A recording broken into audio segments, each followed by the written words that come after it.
Okay, we're at episode 5. I'm headed back from Bear Lake, doing some more driving. Um, I'm thinking that I do better at these when I'm on the road, so maybe it's because I don't have to focus on the camera. Anyway, last episode, I hope it made you just a little bit uncomfortable. If you are a parent, it might make you uncomfortable for your kids to hear what I just said. If you haven't watched episode 4 yet, you should go watch it. I'm going to talk a little bit about what makes us so uncomfortable. Basically, telling you to think for yourself is pretty dangerous. Allowing people to see things as they really are, or to go against the current narrative, tends to be an uncomfortable thing, and most people don't like it. Most organizations hate it.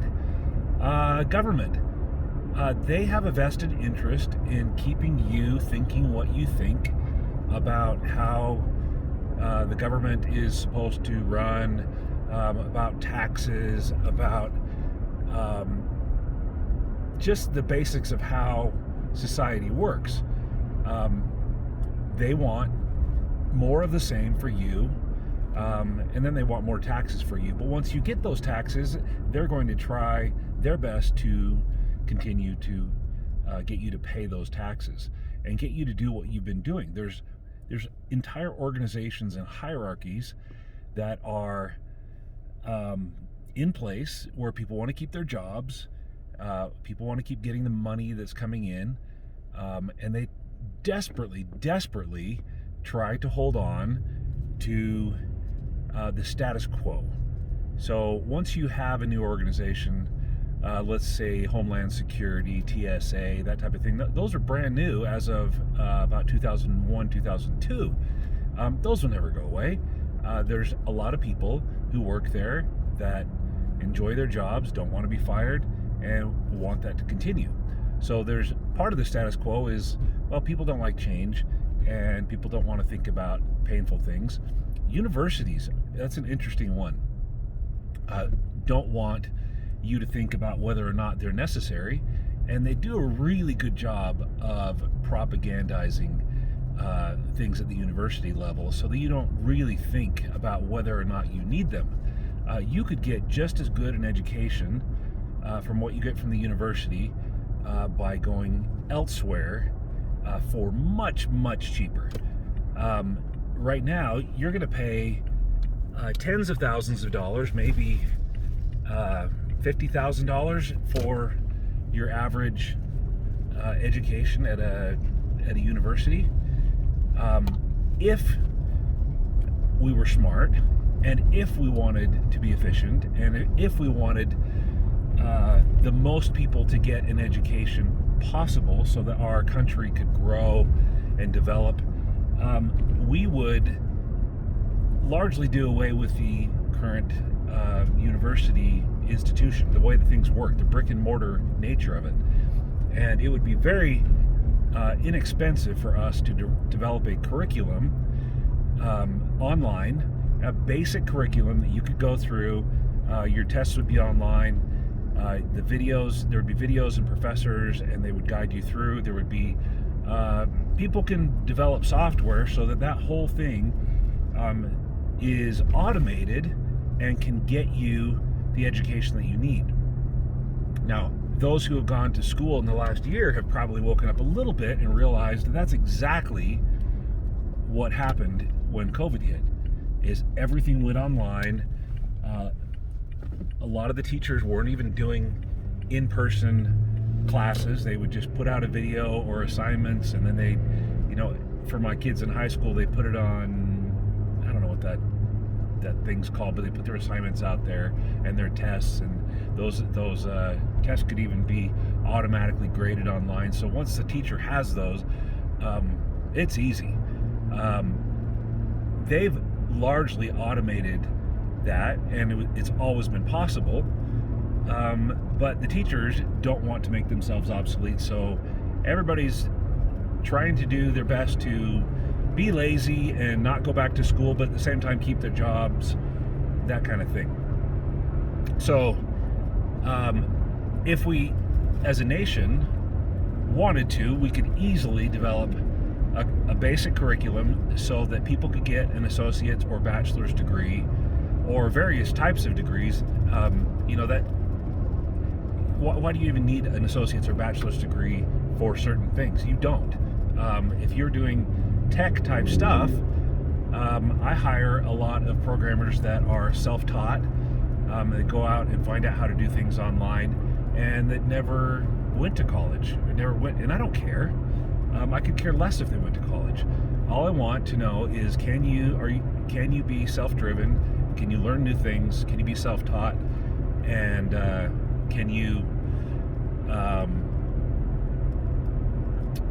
are you going to be able to thrive in an ever-changing technology world, and are you going to be able to keep up? Now, going to a university, you are forced into a lot of that. That doesn't really tell you. I mean, you're paying your money, you have to go to class, that type of a thing. Are you self-taught? No, not really.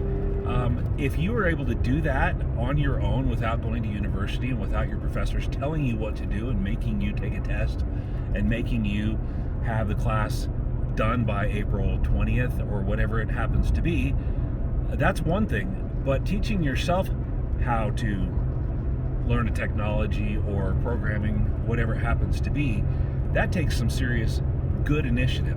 Lots of people are able to do that and could do that, and we could have millions and millions more people have degrees and certifications and basically a college type education for very cheap without ever setting foot in a university.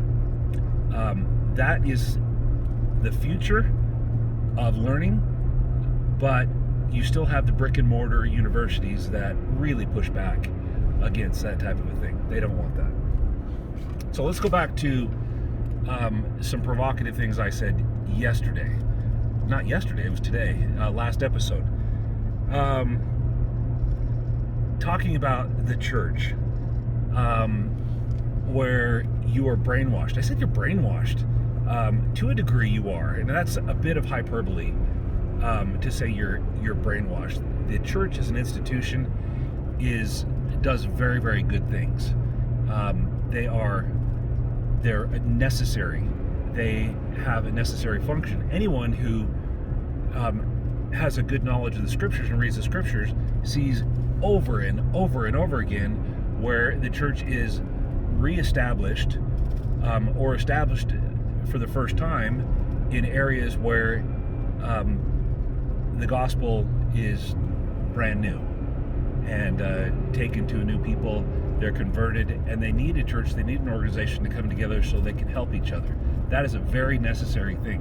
So I don't speak at all against the church.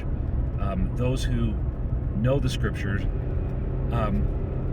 really should know how the church is ideally to operate, and we need those type of people in the church. So rather than thinking that I am saying that the church is unnecessary, it is very necessary, but first and foremost, you should have your own relationship with God. You should know the scriptures better than anything else that you learn in your life. I mean, there's people who go and they take 4 years, they get their bachelor's degree, and then they go into law school, and they really know the law very, very well, and they become very specialized in that and very well versed, and people can come to them and ask them a question, and they just know how that works. Do we know how salvation works? Do we know what the scriptures mean? Do we know how to get the Spirit for ourselves? Do we know how, when we don't feel like doing spiritual things, do we know how to get back to that? Do we know how to get on our knees and talk to God about our struggles and our problems. If we don't know that, then we really don't know the basics of the gospel, and we're certainly not a type of expert in the things, in spiritual things, in things that are important. That you're probably an expert in your occupation. You got this learning and expertise and growth there, but you should have at least that ongoing learning for yourself with the gospel. Now let's talk about like the Catholic Church had a great hold on religion, and they had a lot of power back in the day. In kind of the Dark Ages, they tried to keep back learning from the people. So you had a time when the Catholic Church said, no, we're not going to translate the Bible into English or any other language for that matter. We're going to keep it in its original Latin. It doesn't matter if you can understand it or not. The priest is going to tell you what you need to know. And then they had, crazy doctrines like penance, and you had the Pope, who had enormous amount of power throughout all of Europe. He had more power than any particular leader of any country at that time. So you had some people that started to open their eyes, like Martin Luther, and he looked at the scriptures and said, this doesn't really jive with how the church is supposed to operate. Now, Martin Luther didn't want to start his own religion. He looked in the scriptures and said, you know what, we got a few things wrong here. And so that's when he came up with his 99 points. And he was trying to get the church to change and to be improved, rather than, start his own money-making or whatever venture. It wasn't that. He really wanted the church to change, but they refused to. So anyway, we talk a lot about patterns that we see in our brains, and when I say that we need to be able to understand the gospel and not be brainwashed by the church, we need to understand the gospel well enough so that when we serve in the church, when we go to church, we really are not being we're not going there to be told what to do as much as we are to contribute to the church. Anybody who knows me, I guess I'm a contradiction if you think that what I told you is that we don't need the church, because I really believe in going to church. I believe in holding a calling. I believe in serving in the church. I believe that the church is necessary. When you have a healthy heart and mind and understanding, sometimes there are inconsistencies in the organizations that we have compared to what we know they should be, and that has to be okay. I mean, if you're a human and you work in any organization or you belong to any organization, you have to know that those organizations are all at least a little bit off, and a lot of them are way off. Well, you can't change the world if all you're doing is tearing down existing organizations and saying what's wrong with them. You need to step in and help to improve the situation. So if you see that your ward is doing everything wrong, well, hopefully you can step in and not go tell everybody what to do. That's certainly not what it's about.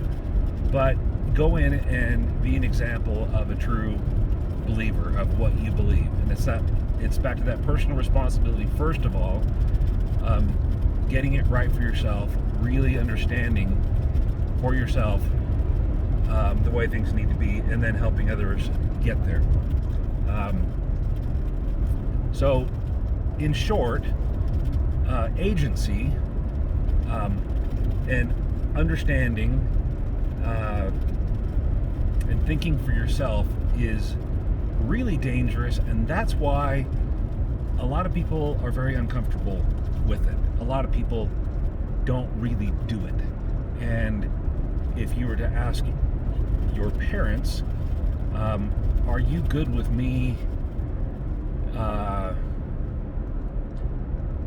saying what I want to say and thinking what I want to say and thinking what I want to think and doing what I want to do?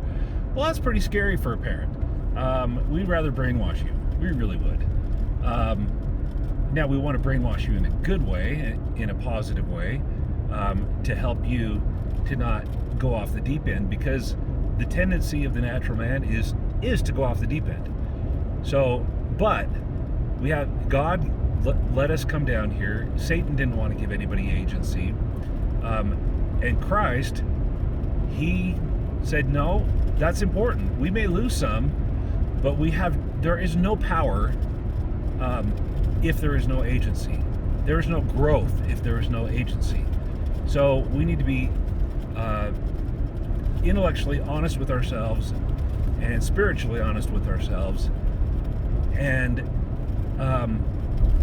at the point where you can iterate on that and have an understanding of how things should be and be able to deal with things not being perfect and not tear everything down but help build it up, that's a really positive place to be. So I know I haven't gotten back too much to the main point, which is how to see the unseen.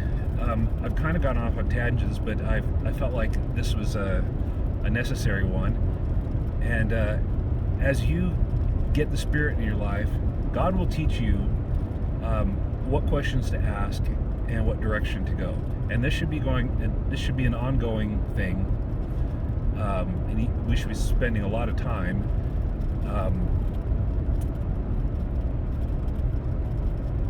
pushing and asking questions and finding the answers to those, so that we're not stagnant. At the point that you're stagnant, you're probably back in the uncomfortable, being subject to being brainwashed type of a place, which is not going to move you forward. Anyway, I'll be back soon for episode 6, and we can get back to seeing the unseen.